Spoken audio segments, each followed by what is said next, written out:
There it is. Stay social. The social house is right here. They do play music. And you can request to be a musician there. It's called SH, known as a social house. I used to live right down that way, by where the Modern Art Museum was. It's a good little place. It's not too bad. I've talked to some of the people in there.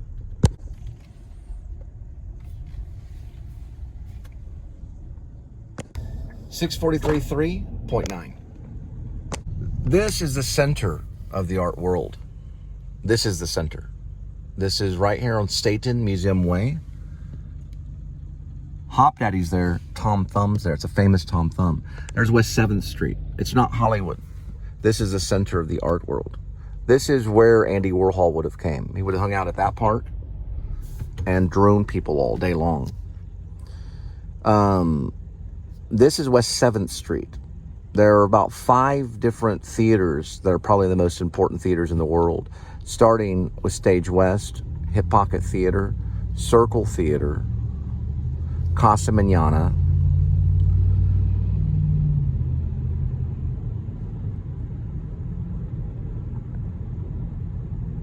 and there's Shakespeare in the Park. Probably missing out on one. I did say Circle, did say Stage West, I just said Hip Pocket. Those are the 3 big ones. Casa Manana is another one. And then W.E. Scott. Yeah, W.E. Scott. And they participate there at Shakespeare in the Park too. So that would be the fifth one is W.E. Scott. They go in 5 different directions. This bridge is famous for Robert Bosquez and Cole Spivey's film, The Way of Man. There's all the love locks to remember the film that have been put down by locals and some people from France. You go to Hollywood, you're basically going to a theme park. You're not going to a real place. Hollywood's not a real place. I've been there. When I was there, they were constructing the theme park. Now when you go there, it is a theme park. You can get a ticket to get in. They say even your passport. It's like another country. In Hollywood, you can go and buy marijuana in a vending machine and then go down, I don't know, a couple blocks and get an abortion. Then you can walk down, I don't know, a few more blocks and get some coke and heroin and OD if you'd like. Many have tried it. Here, you'd be stopped by about 4 or 5 cops and probably sent to either a loony bin or, to a rehab or something. And maybe you would be sent to like a church or some kind of community service to be told not to do that. It's bad to abort children. It's bad to be influenced by a drug of any type. Addiction is not wanted in Texas. It's outlawed. You know who's outlawing it? I am. I'm outlawing addiction in the state of Texas because I've studied it. So is Greg Goldman. But he won't help me because he's one of the Pharisees and Sadducees. You're the only one that can stop it. You're the only one that can stop addiction. But you can't do it in Hollywood. But you can in Fort Worth, as long as you come here and read the Bible. Now, if you go to France and you ask them what is a love lock, or you can look it up on Wikipedia or Google and ask yourself what is a love lock, it's to remember that love exists. And it has to do with what God has promised us. God promised us love. And he shows it every day. Every day. I'm reminded of love. Because love can be in many forms. Like you can love thy brother. You can love your friends. You can love your pet. And love is unconditional. It's always unconditional. So, why can't we show mercy? The train's going that way. If we all love one another, or are supposed to love one another, then who are the ones that don't love you and don't show mercies? Those are the Pharisees and the Sadducees, the ones that Jesus warned you against. And why are they Pharisees and Sadducees? Because they have money. They have huge houses, and they all play Sarah Silverman's show on the television, and they laugh and laugh and laugh. And they're all going to get tickets to Seinfeld's Kellogg's and Post movie and just laugh and laugh and laugh. but they'll be the first to kill you if they can, if you let them, and they'll admit to it, because they'll kill you with laughter, right? That's what they say. Go kill him, Sarah Silverman. Jesus is magic. Caught it, didn't I? I caught the ball, because he could turn that against me, but it's still stand-up. Doesn't have to be funny to be stand-up comedy. No one said it did. But it's actually not stand-up comedy. It's a new phenomenon. Vlogging. Looks like we've got this to deal with. It's about delivery. I'm sure some of you turned the sound off on it. I got nothing against Seinfeld or Sarah Silverman. I never met them. I think they're great people. I'd probably call them Miss Pharisees and Mr. Sadducees. So where's Jesus in the picture? Come on. PureFlix is growing, baby. PureFlix is growing. This is a solo hole. PureFlix is growing. Yeah, they're growing. They're trying to. This is a little corner, it's a little pizza drop. Look, you can go up there and start jogging. I used to jog every day, 6 miles. Every day. Every single day. Even on Sundays, 7 days a week. I would jog and jog and jog and jog and jog and jog and say, why?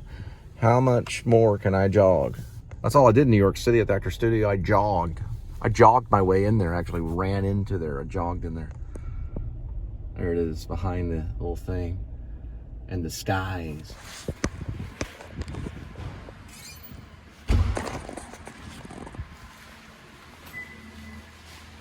All right, this is great, a linear.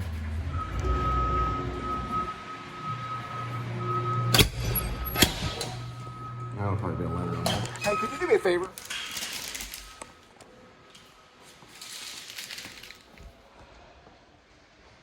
Tell me, makes such a difference. May I give you a ride from the airport?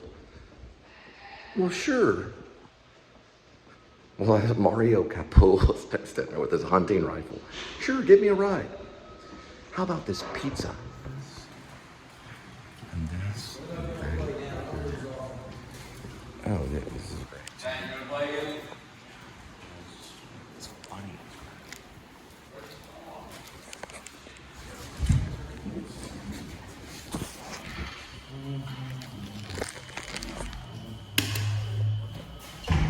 So Andy Kaufman, he went to that witch doctor thing where they would reach through the stomach kind of thing, and they were like pushing into the skin. That worked. It actually cured people because they would pay the money, and I think it's pretty expensive, sometimes thousands of dollars or whatever, and they would reach, it looks like they would reach in them, and what they were doing is they're putting fish blood on their stomach, and they would reach in and they would grab it and pull it out, and they wouldn't be sick anymore. But what would happen is those people, the doctor would say, you're okay. And then they would go home knowing that. They'd know, and deep down in their bones, they believed. I've studied medicine where, my sister's a nurse, she's been a nurse for like 20 or 30 years, where they have prayed over the patients, and the patients believed that they were healed. And guess what? They were. Their belief saved them. But Andy Kaufman was a magician himself, and he saw the magic working. Not Jesus' magic, but he saw the magic working, a different type of magic. And then he realized that it was a hoax, and then he died. Well, not shortly after that, I think. Not very long. Well, he died shortly. You know? But anyway, those people that didn't see the magic, and they knew it was a miracle, they lived. Because Jesus is a miracle. He's beyond magic. So when Sarah watches this episode, and it could be Sarah Silverman or Sarah Piccolo Wright, who's a character that I wrote in Hidden Drive. It's a real play. It's on SoundCloud. Berlin has it. It'll be done. Those plays will be performed. Anyway, whoever Sarah or whoever it is that watches it, they'll realize that Jesus is not magic, but yet he's a miracle. He's a holy type of magic. It's called miracle. But he's also your creator in a way. Some will go, no, Jehovah, but he is the Lord of all. The theology is that he is the ruler of the universe. He rules this and he rules you as you listen to this. And the reason you're listening to this is because of him, not because of me. So if you ask Sarah Silverman today and you say, Sarah, is Jesus a miracle or is he magic? And she'll say, Jesus is a miracle because I listened to Cole's vlog. She'll admit to it. And she'll say, Bradley Cooper is a Reformed Catholic working on it. And I am in Maestro. Come and see it. And I'll say, no. I don't like black and white movies. No, I'm just joking. No, I like Sarah Silverman. I like the Sarah Silverman show. I use her. She made the photo of one of the vlogs. It's very hard to find.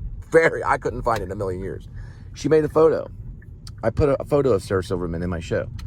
I think she's got something. I met one of her actors in Dallas at the Angelica. He was standing in the elevator with that big beard. Oh, he looked like he talked like that. I know he's smart. And he was there. And I was like, yo, wait a minute. You're on the Sarah Silverman show. He ducked into the elevator to try to escape. I wasn't going to kill him, but he was starting to like running. Well, he didn't run, but he got in the elevator. He avoided. He didn't want him to be spotted. He was trying to see a movie. But Sarah Silverman wasn't there. I would have got her autograph. Big time. She's funny. This is what I want to say about stand-up comedians, okay? Sarah Silverman being a stand-up comedian. I'm going to say this, just to be safe. Out of the hottest top 20, she makes the hot list. Now, this is like when she's younger. Total hot list of stand-up comedians. Roseanne Barr, right there in the... Roseanne Barr. But, you know, Sarah, she has this kind of witty charm. Like, come on, guys. Pick yourself up off the bootstraps. And Curry's funny, too. That little chick gave me babies. She's got a funny book called... the book is actually going to be called Never a Dull Moment. But do you know how popular that is? I changed the name to something that's unique. Something about something, you know? Like, I say just call it the Curry book or something. I don't know. Give it a name that where people can figure it out. Those guys are musicians. Look at the guitar. Can you make it out right there? Yeah, they're playing right there. Big time musicians. 72711 4.3. Surrealism and Us. I used to live on Darnell Street right there. When it was an apartment, and we were told to move so this Japanese guy could build that modern art museum. Get out! Build the modern art museum. And we're going to put up surrealism and Us. You go find somewhere else to live, buddy. You know? Get the heck out. I like living there, too. It was nice. Had these little like on the door. Okay, so you open up the closet door, and on the floor there was this removable piece of wood, like it would remove, and you could store boxes and stuff down in there, or whatever, like weights or whatever you wanted to store in there. I never did, but I climbed down there, or I looked in there one time. The neighbor, there was this weird stuff going on with a neighbor, and one day whenever I came home, I looked in the kitchen. We did a Sam Shepard piece in there, True West. Rob and I did. And there's a glass door. And then I looked, and there was a missing piece of glass. Someone had removed the glass. People can remove glass. They removed the glass rather than broke it. They were able to chip in there and remove it, reach in, get in, go to the closet, probably go underneath to get into the neighbors. Why would they make an apartment like that? It was weird. And then I had to report it to the owners and say, hey, look, you got a missing piece of glass over here. Didn't feel safe after that. Then they turned it into a modern art museum. I think they just didn't seal off all of them. There is like a Vietnam vet paradise. Or it was like you go down there, it's like a little tunnel. You could go to the next apartment and then come up through their closet. I'm not lying. I don't know if this could be analyzed, but that's how these were. You could crawl in, go underneath that apartment to the neighbors or whoever, and come up through their closet. The doors were open, but you couldn't go up to you couldn't get to the upstairs neighbor, because there was a guys over us that would go out to Como Lake. They would listen to Eminem and stuff. I guess when no one knew who Eminem was, and Metallica and all kinds. They listened to all this stuff. and they would take their car and they would line the door, interior door of the car with steel plates and drive through Como Lake, and so they'd go swimming. They had this little tiny weenie dog. They were so funny. It was just really crazy. I remember when I lived there, two big things. David Letterman every night at whatever, 11 o'clock, whenever it came on, I don't know. And the Oklahoma bombing happened when I was there. Waco happened when I was living on the other side of Fort Worth. But the Oklahoma bombing happened when I lived there. I remember where I was when I heard about it. Because the guy that had the little dog said, "Did you hear Oklahoma blew up?" I said, "Oklahoma?" He said, "Yeah, the whole freaking state blew up." I was like, "How does that happen?" That's what he said. One time I told him, I said, "Do you think Texas, or do you think Fort Worth is one of the hardest places to make it?" And he said, "No, it's the easiest."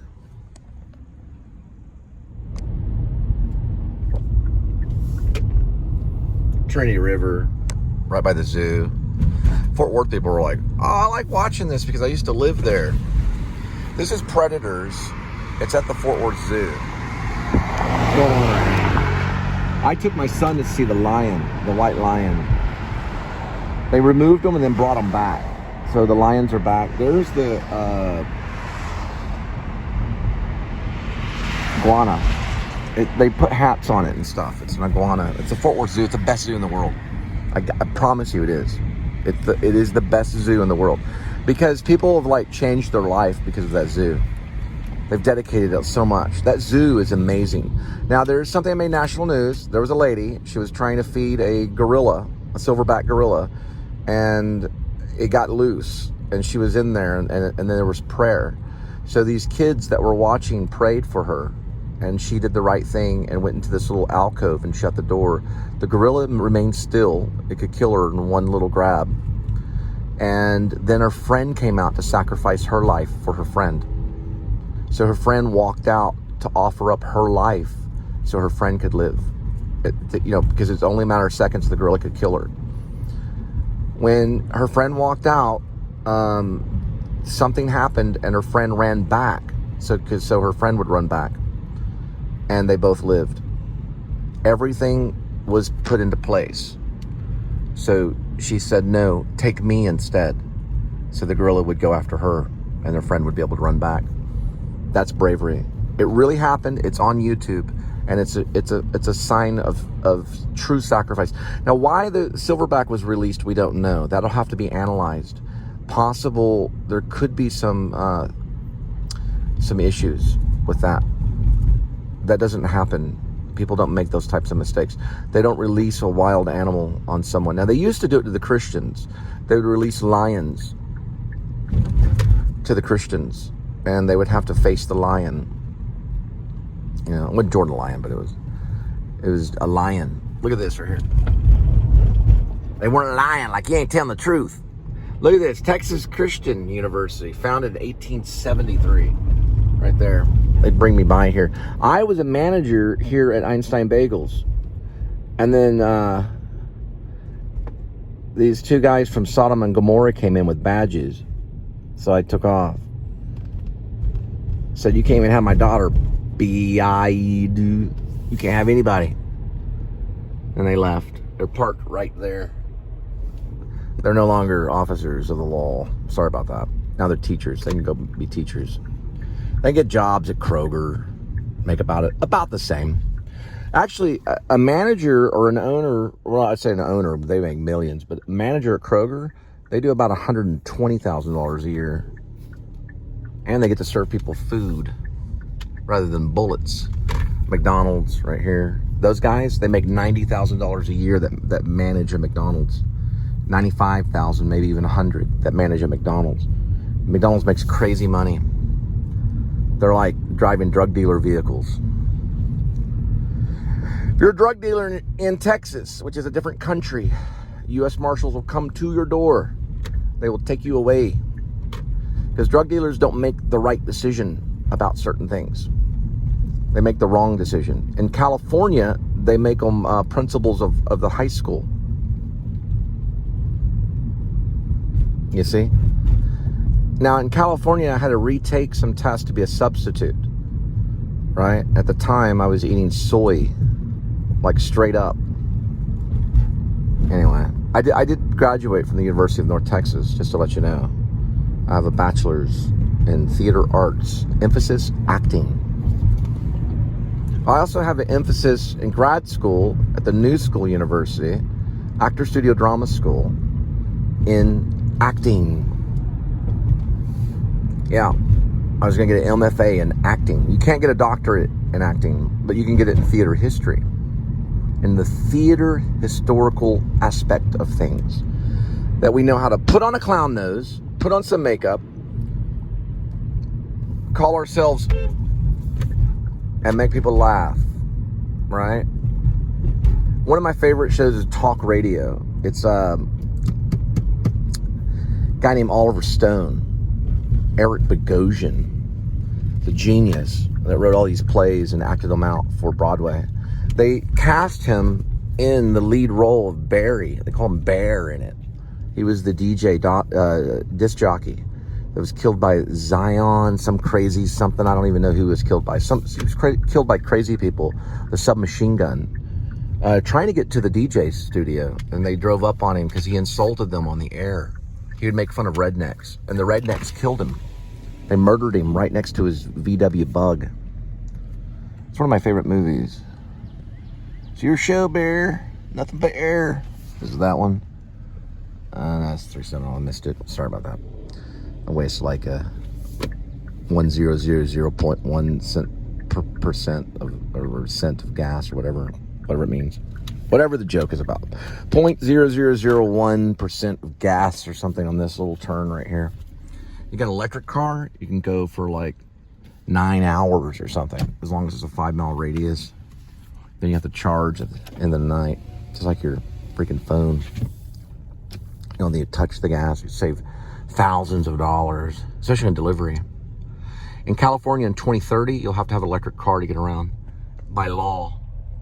That and a bong, or a water bong. Yeah, the sign fell over.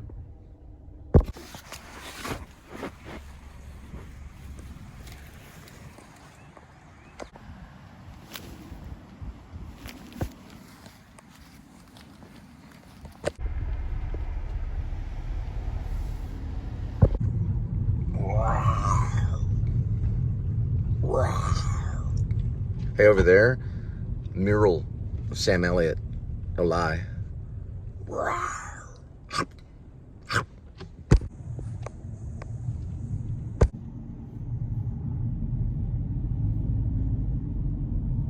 There it goes. Next one, 8.8, 3.4.